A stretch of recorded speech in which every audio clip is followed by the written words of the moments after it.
Halo bosku, gimana kabarnya? Baik-baik saja ya hari ini. Eh, Mungkin udah familiar dengan kata-kata beekeeper, beekeeping, tapi untuk lebih jelasnya mungkin belum belum terlalu jelas juga ya. Nah, beekeeping itu adalah perawatan koloni lebah yang menetap di sarangnya oleh manusia untuk mendapatkan hasil antara lain madu, kemudian tepung sari, royal jelly, terus propolis dan lebah juga untuk dijual ke peternak lain. Terus kemudian kalau kalau beekeeper itu pelakunya alias orang yang berternak lebah itu sendiri. Kira-kira gimana sih pekerjaannya beekeeper? Apa santai? Apa ngopi sambil kerja, apa kerja sambil ngopi seperti ini kan. Nah, nanti kita jelaskan semua. Peternakan lebah sangat bermanfaat ya, buat manusia terutama untuk diambil hasilnya dari madu, terus royal jelly, propolis, kemudian lilin, tepung sari juga, produk-produk untuk produk kecantikan atau buat konsumsi untuk kesehatan. Nanti jelaskan juga apa sih produk-produk lebah itu kan. Terus untuk tumbuhan juga, untuk proses penyerbukan agar hasil buahnya lebih maksimal. Terus kemudian beekeeper, beekeeper tuh apa sih pekerjaannya? Kita jelaskan dulu dari siklusnya. Jadi untuk beternak lebah itu tuh ada kurang lebih kita kita di karena kita ikut alam ya, kita tidak tahu kapan waktu kita panen. Bisa saja di kisaran 10 hari kita bisa panen madu, bisa saja di kisaran 15 hari kita bisa panen madu, bahkan mungkin yang terburuk bahkan sampai 1 bulan kita bisa panen karena cuaca mungkin mendung terus atau hujan terus, gerimis terus, jadi madu tidak keluar dari tumbuhannya. Kalau di sini memang fokusnya ke akasia karena ini di wilayah Sumatera. Kalau di wilayah lain fokusnya di bunga dan memang berpengaruh dalam curah hujan kan. Kemudian dari siklus itu kita diambil yang paling tengah-tengah, yang paling enak lah, kita ambil 15 hari. Nah, dari 15 hari itu kita punya waktu kerja kurang lebih di 10 hari. 10 hari itu yang paling bagus banget ya memang. Maksudnya tuh paling lama. Bahkan kita dipercepat. Kisaran di berapa ya? Di 7 hari lah. Jangka waktu 7 hari itu bagaimana caranya kita harus menyelesaikan semua pekerjaan. Antara lain kita mengoplos, kita mengontrol, kita mengobat juga. Terus kita ganti raftu, kita grafting lain sebagainya.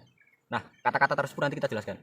Nah, dari 7 hari itu, yang pertama, seandainya kemarin panen kan, hari kemarin panen, hari kemarin hari Jumat kita panen, berarti kurang lebih di hari Minggu kita udah mulai bekerja maksimal. Maksudnya bekerja maksimal itu apa? Kita mulai mengontrol per kotak. Kita mengontrol per kotak, kita lihat gimana keadaan kotak tersebut kan. Kita kontrol apakah ada ratunya, apa ratunya masih maksimal telurnya, apa larvanya bagus, apa broodnya bagus juga. Terus apakah ada makanannya yang mencukupi buat makan jalan selama dia bisa bekerja dan dia bisa sedikit menyimpan untuk makan jalan. Nah, dari situ dari mengontrol itu kita tidak cuma satu kotak kita mengontrol. Jadi dilihatlah kita punya berapa kotak. Seandainya kita sedikit saja lah, kita punya 50 kotak. Jadi kita mengontrol 50 kotak. 50 kotak itu dikontrol semua. Kita lihat apakah ada ratunya. Terus perkembangannya di sana tuh bagaimana? Isinya makanannya tercukupi apa tidak. Terus kemudian ratunya. Sesudah itu kita ambil keputusan. Gimana cara selanjutnya? Kalau memang tidak ada ratunya, kita ganti ratu. Apa kita grafting? Apa memang kita punya kotak kawin dan kita langsung kita ambil dan kita ganti. Terus seandainya pekerjaannya kurang, kita juga ambil salah satu kotak yang lain, kemudian kita suplaikan ke dalam kotak yang kurang tersebut. Dan bagaimanapun caranya, 50 kotak itu harus seimbang. Yang dimaksud seimbang itu apa? Ya dia seimbang antara pekerjaannya, terus broodnya lain sebagainya, dia harus seimbang karena dari situ mempengaruhi kinerja kotak itu. Kalau kotaknya tidak maksimal, otomatis kita tidak akan dapat madu yang bagus dan tidak akan dapat madu yang maksimal pula di kurun waktu yang kita tidak tahu. karena bisa saja 2 hari bekerja dan 2 hari selanjutnya hujan. Dan kalau memang 2 hari itu tidak maksimal buat kita bekerja, buat laba bekerja, ya yang didapat cuman untuk makan. Kita tidak akan dapat buat dipanen. Karena panen itu karena panen itu jumlah madu yang berlebih dari kotak tersebut. Jadi dia cukup buat makan dan ada kelebihan. Nah, kita ambil buat dipanen. Kalau memang makanannya kurang dan madunya kurang, kita mau panen gimana? Kan kita tidak bisa panen kan. Kita habis kita ngontrol, kita mulai mengobatkan. Banyak obatnya, ada rotras, ada ampul, ada manhau, macam-macam lah pokoknya obatnya. Nah, kemudian diobat, kita lihat juga perkembangannya kan. Kita ambil strategi juga. Apa yang akan dilakukan selanjutnya? Hari selanjutnya atau langkah selanjutnya. Karena menurut saya tuh beternak lebah itu resikonya sangat besar dan sangat menantang juga. Gimana kita mengambil keputusan yang harus cepat dan benar-benar tepat. Kalau memang kita cepat atau kurang tepat, kita meleset ya kita tidak dapat hasil memang. Setetes madu itu memang sangat berharga karena proses pencariannya memang susah juga. Nah, sesudah kita kontrol semua di kisaran 2 hari karena mungkin cuma 50 kotak dan selesai dalam kurun waktu 2 hari itu ya. Beda kalau memang jumlah kotaknya banyak seperti ini, itu butuh waktu yang lebih lama juga. Nah, dari 2 hari itu kita selesai kontrol, kita obat juga, kita lihat perkembangannya bagaimana di 5 hari kemudian. Kemudian di 5 hari kemudian kita lihat perkembangannya bagaimana. Kira-kira udah mulai ada isinya enggak kan? Udah mulai ada madunya enggak? Terus perkembangannya bagaimana, apa jumlah koloninya itu meningkat atau memang berkurang, apa memang tidak seimbang antara yang lahir, yang baru lahir, yang sudah mulai kerja atau yang sudah mulai telur lain sebagainya. Kita lihat lagi. Sudah kita lihat lagi, terus kita lihat cuaca juga memang gimana sih perkembangan cuacanya.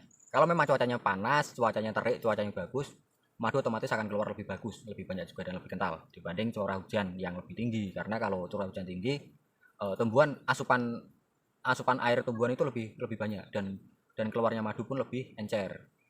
Sesudah di kurun waktu 5 hari tersebut, kita lihat tadi, kita ambil keputusan gimana. Kira-kira ini strateginya, ini strategi menyerang. Maksudnya menyerang tuh kita masih punya waktu kurang lebih di 7 hari lagi untuk panen kan. Cukup untuk bertahan hidup.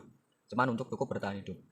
Kita lihat kalau memang masukannya bagus, cairannya yang masuk dia ke kotak bagus, isinya bagus, madunya bagus, bisalah kita strategi menyerang. Maksudnya strategi menyerang, kita tata lagi per kotak, persisiran kita tata lagi memang lebih bagus lagi.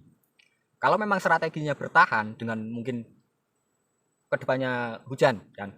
Nah, kita lihat juga memang, kira-kira tuh antar kotak tersebut ada enggak makanannya, ada enggak madunya. Kalau memang enggak ada makanan, enggak ada madu, tadinya 50 kotak, ada 25 kotak yang enggak ada isinya, enggak ada madunya. Ya bagaimana caranya kita ngasih makan? Ngasih makannya gimana? Kita lihat kotak 25 yang lain. Kalau memang kotak 25 yang lain ada isinya, ya kita suplaikan, kita ambil yang ada madunya, kita ganti, kita tukar kotak tersebut, kita tukar, kemudian kita masukkan untuk proses makan. Karena mau tidak mau juga namanya makhluk hidup juga harus makan juga memang kan. Kalau sesudah itu memang cuaca bagus, baru kemudian di 15 hari, di hari ke-15 hari ke-14 kita bisa melakukan panen. Nah, jadi kurang lebih yang dikerjakan, kewajiban yang dikerjakan oleh seorang beekeeper itu kurang lebih yang paling maksimal banget memang di kisaran 7 hari. Selebihnya kita memang lebih santai. Gimana cara kita kerja? Kalau cara kita kerja lebih cepat, lebih efisien, tidak makan lebih banyak waktu, pekerjaan kita lebih cepat dan kita lebih selesai lebih cepat, banyak waktu juga, waktu kosong untuk kita santai. Tapi santainya juga kita sering masih kontrol lah, masih nengok lain sebagainya. Jadi penjelasannya seperti itu ya. Jadi pekerjaan beekeeper tuh gampang-gampang susah gampang juga. Kita harus mengerti, memahami antar kotak, dan kita harus ambil langkah secepat mungkin apa yang harus kita lakukan dengan kita bergantung dengan alam, dan tidak ada yang tahu juga. Tapi yang jelas kalau kita memang udah berusaha maksimal, bekerja maksimal, yang di atas ngasih jalan. Sekian, terima kasih.